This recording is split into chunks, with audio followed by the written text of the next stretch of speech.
ഇന്ന് നമ്മൾ ചെയ്യാൻ പോകുന്നത് ഒരു ഈവനിങ് സ്നാക്കിൻ്റെ റെസിപ്പിയാണ്. വളരെ എളുപ്പത്തിൽ ചെയ്യാൻ പറ്റുന്ന നല്ല ടേസ്റ്റി ആയിട്ടുള്ള ഒരു ഈവനിങ് സ്നാക്കിൻ്റെ റെസിപ്പിയാണ്.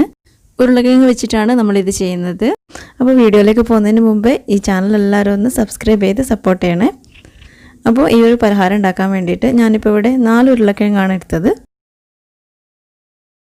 മീഡിയം സൈസിലുള്ള 4 ഉരുളക്കിഴങ്ങാണ് ഞാനിപ്പോൾ ഇവിടെ എടുത്തത്. ഇതുപോലെ ഒന്ന് ഗ്രേറ്റ് ചെയ്തെടുക്കുക. ആദ്യം വളരെ തിന്നായിട്ട് നമ്മളിത് ഗ്രേറ്റ് ചെയ്തെടുക്കണം.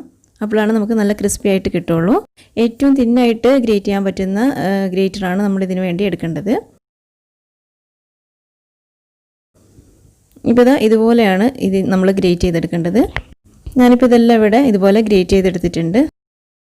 4 ഉരുളക്കിഴങ്ങും ഇതുപോലെ ഗ്രേറ്റ് ചെയ്തെടുത്തിട്ടുണ്ട്. ഇനി നമ്മളിത് കുറച്ച് വെള്ളത്തിലേക്ക് ഇട്ടിട്ട് ഇത് നന്നായിട്ടൊന്ന് കഴുകിയെടുക്കുകയാണ് ചെയ്യുന്നത്. ഇതിൻ്റെ സ്റ്റാർച്ചൊക്കെ നന്നായിട്ടൊന്ന് പോകാൻ വേണ്ടിയിട്ട് നമ്മളിത് 2 തവണ വെള്ളത്തിലിട്ട് കഴുകിയെടുക്കണം. നമ്മളിത് ഗ്രേറ്റ് ചെയ്തെടുക്കുന്ന സമയത്ത് തന്നെ വെള്ളത്തിലേക്ക് ഗ്രേറ്റ് ചെയ്തിട്ടാലും മതി. ഇനി ഇത് നന്നായിട്ടൊന്ന് കഴുകി പിഴിഞ്ഞതിന് ശേഷം വേറൊരു ബൗളിലേക്ക് ഇട്ട് കൊടുക്കാം.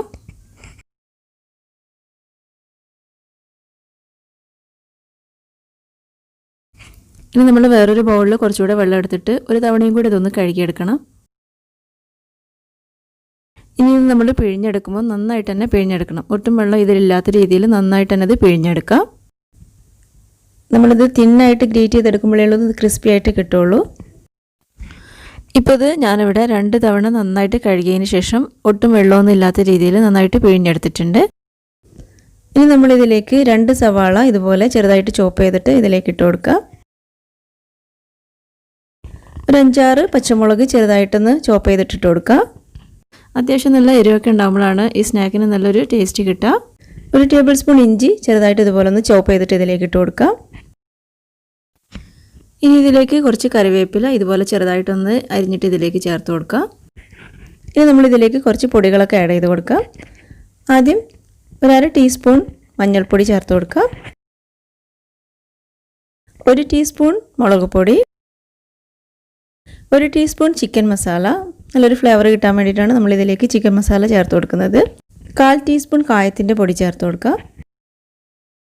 ഇനി ഇതിലേക്ക് ആവശ്യത്തിനുള്ള ഉപ്പ് ചേർത്ത് കൊടുക്കുക. 1/2 ടീസ്പൂൺ ലെമൺ ജ്യൂസ് ഒഴിച്ചു കൊടുക്കുക. ലെമൺ ജ്യൂസ് 1/2 ടീസ്പൂൺ തന്നെ ഒഴിച്ചാൽ മതിയാകും. കൂടിപ്പോയിട്ടുണ്ടെങ്കിൽ അധികം പുളി വരും. അതുകൊണ്ട് 1/2 ടീസ്പൂൺ തന്നെ ഒഴിച്ചു കൊടുത്താൽ മതി. ഇനി ഇതെല്ലാം കൂടെ നന്നായിട്ടൊന്ന് മിക്സ് ചെയ്തെടുക്കണം. ഇതുപോലെ നന്നായിട്ടൊന്ന് മിക്സ് ചെയ്തെടുക്കാം.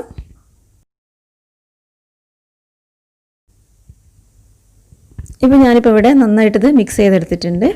ഇനി ഇതിലേക്ക് ഒരു 2 ടേബിൾ സ്പൂൺ റൈസ് പൗഡർ ഇട്ട് കൊടുക്കുക. നമ്മൾ പത്തിരിക്കൊക്കെ എടുക്കുന്ന പത്തിരിപ്പൊടി 2 ടേബിൾ സ്പൂൺ ഇതിലേക്ക് ഇട്ട് കൊടുക്കുക. ഇനി ഇതിലേക്ക് 1/2 കപ്പ് കടലപ്പൊടി ചേർത്ത് കൊടുക്കുക. ഇപ്പോൾ നമ്മളിതിലേക്ക് 1/2 കപ്പ് ചേർത്ത് കൊടുത്താൽ മതി. പിന്നെ നമ്മൾ നോക്കിയിട്ട് ആവശ്യമുണ്ടെന്നുണ്ടെങ്കിൽ കുറച്ചുകൂടെ കടലപ്പൊടി ചേർത്ത് കൊടുക്കുക. ഇനി ഇതിലേക്ക് ഒരു 1/4 കപ്പ് മൈദപ്പൊടി കൂടെ ചേർത്ത് കൊടുക്കാം. ഇതെല്ലാം കൂടെ നന്നായിട്ടൊന്ന് മിക്സ് ചെയ്യാം. ഇതുപോലെ കൈകൊണ്ട് നന്നായിട്ട് തന്നെ ഒന്ന് മിക്സ് ചെയ്തെടുക്കാം. പിന്നെ നമ്മളിതിലേക്ക് വെള്ളമൊന്നും ചേർക്കേണ്ട ആവശ്യമൊന്നുമില്ല. ഉരുളക്കിഴങ്ങ് തന്നെ നന്നായിട്ട് വെള്ളമൊക്കെ ഇറങ്ങി വരും. ഇത്രയും പൊടികൾ ചേർത്തതിന് ശേഷം ഇതിൽ വെള്ളം കൂടുതലാണെന്ന് തോന്നുന്നുണ്ടെങ്കിൽ കുറച്ചും കൂടെ പൊടി ഇട്ട് കൊടുത്താൽ മതി. കുറച്ച് മൈദപ്പൊടിയോ അല്ലെങ്കിൽ കുറച്ച് കടലപ്പൊടിയോ ചേർത്തിട്ട് നമുക്കിത് ടൈറ്റാക്കി എടുക്കാം. ഇപ്പോൾ ഈ രീതിയിലാണ് ഇത് ഇരിക്കേണ്ടത്. ഇപ്പോൾ നമ്മൾ ഉപ്പ് നോക്കിയിട്ട് ആവശ്യമാണെന്നുണ്ടെങ്കിൽ കുറച്ചുകൂടെ ഉപ്പ് ഇതിലേക്ക് ചേർത്ത് കൊടുക്കുക. ഞാനിപ്പോൾ ഇതിലേക്ക് കുറച്ചുകൂടെ ഉപ്പ് ചേർത്ത് കൊടുത്തിട്ടുണ്ട്. ഒന്നുകൂടെ ഒന്ന് മിക്സ് ചെയ്തെടുക്കാം.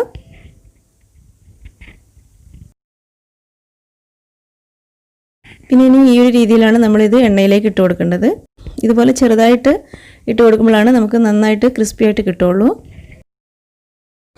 ഇനി ഇതൊന്ന് വറുത്തെടുക്കാൻ വേണ്ടിയിട്ട് നമ്മൾ ഇതുപോലുള്ളൊരു ചട്ടി വെച്ച് ചൂടാക്കിയിട്ട് അതിലേക്ക് ആവശ്യത്തിനുള്ള ഓയിൽ ഒഴിച്ച് കൊടുക്കാം. ഓയിലൊന്ന് നന്നായിട്ട് ചൂടാകുമ്പോൾ നമ്മൾ ഇതുപോലെ ചെറുതായിട്ട് ഇതിലേക്ക് ഇട്ട് കൊടുക്കാം. ഇതുപോലെ കുറേശ്ശെയായിട്ട് എണ്ണയിലേക്ക് ഇട്ട് കൊടുക്കാം. ഇതുപോലെ ചെറിയൊരു ഉരുളകളാക്കി ഇട്ട് കൊടുക്കുമ്പോഴാണ് നമുക്കിത് ക്രിസ്പി ആയിട്ട് കിട്ടുക. പിന്നെ നമ്മളിത് ഉള്ളിവടക്ക് ഉണ്ടാക്കുന്ന രീതിയിൽ ഇതൊന്ന് ഉണ്ടാക്കിയെടുക്കാം. തിരിച്ചു മറിച്ച് വിട്ടിട്ട് നല്ല ക്രിസ്പിയായി വരുന്നവരെ ഇതൊന്ന് ഫ്രൈ ചെയ്തെടുക്കാം. പിന്നെ നമ്മളിത് ഒരു മീഡിയം ടു ഹൈ ഫ്ലെയിമിലിട്ടിട്ടാണ് ഇതൊന്ന് ഫ്രൈ ചെയ്തെടുക്കേണ്ടത്. ഫ്ലെയിം ഒരുപാട് കൂട്ടി വെച്ചിട്ടുണ്ടെങ്കിൽ ഇതിൻ്റെ പുറംഭാഗമൊക്കെ പെട്ടെന്ന് തന്നെ കരിഞ്ഞു പോകും. ഉള്ളൊന്നും ക്രിസ്പി ആയിട്ട് വരില്ല. ഇപ്പോൾ ഇതാ നമുക്ക് വളരെ എളുപ്പത്തിൽ ചെയ്തെടുക്കാൻ പറ്റുന്ന നല്ല ടേസ്റ്റി ആയിട്ടുള്ള പലഹാരം ഇവിടെ റെഡി ആയിട്ടുണ്ട്. അപ്പോൾ അതെല്ലാവരും ഇതുപോലെ ഒന്ന് ചെയ്ത് നോക്കുക. വളരെ ഈസിയാണ് ചെയ്യാൻ, നല്ല ടേസ്റ്റാണ് കഴിക്കാനും. നല്ല ക്രിസ്പി ആയിട്ട് തന്നെ കിട്ടിയിട്ടുണ്ട്. അപ്പോൾ നിങ്ങൾക്ക് വീഡിയോ ഇഷ്ടമായെങ്കിൽ ലൈക്ക് ചെയ്യാനും ഷെയർ ചെയ്യാനും സബ്സ്ക്രൈബ് ചെയ്യാനും മറക്കരുത് കേട്ടോ. Thank you.